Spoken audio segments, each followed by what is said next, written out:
que nous disons comme Conseil de la communauté marocaine à l'étranger, c'est que cette question des compétences et des programmes légaux d'immigration doit faire l'objet de négociations et de programmes. Il ne s'agit pas de piller les ressources dont nous avons besoin aussi. Je vous donne un exemple tout simple. Le Maroc rentre aujourd'hui à l'initiative de Sa Majesté le Roi, a entamé un grand programme de généralisation de la protection sociale. Nous avons besoin de médecins, d'infirmières, de milliers. Et donc on ne peut pas aujourd'hui se permettre le luxe de voir bien sûr, on ne veut pas arrêter les gens de force. Les gens sont libres de bouger, mais nous avons un besoin vital de médecins, d'infirmières, d'aides-soignants, comme l'Europe. Et donc, ça doit faire l'objet. Deuxième idée que je voudrais dire, c'est que je crois que nous avons besoin, entre les conseils de la diaspora, de coopération. Il y a un conseil italien des Italiens de l'étranger.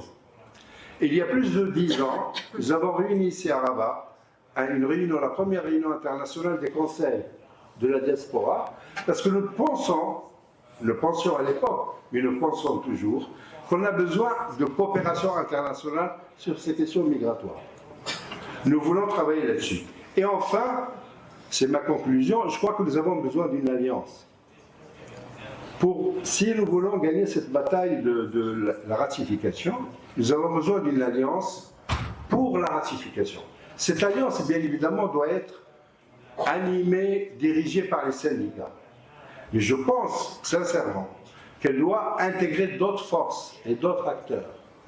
Elle doit intégrer, bien évidemment, tous les élus de tous les partis, comme ça a été dit. Elle doit intégrer la société civile, les partis politiques, les intellectuels, les représentants des grandes religions. Sans cette alliance, nous ne pourrons pas, parce que face à nous, il y a beaucoup de résistance. 30 ans d'histoire l'ont montré. Et donc si. Et l'autre voie que je pense qu'il faut entamer, je le dis de manière responsable, c'est la voie légale. Ce qui est en train de se passer est une discrimination du point de vue du droit européen. Et à mon avis, je ne connais pas bien le droit européen, italien.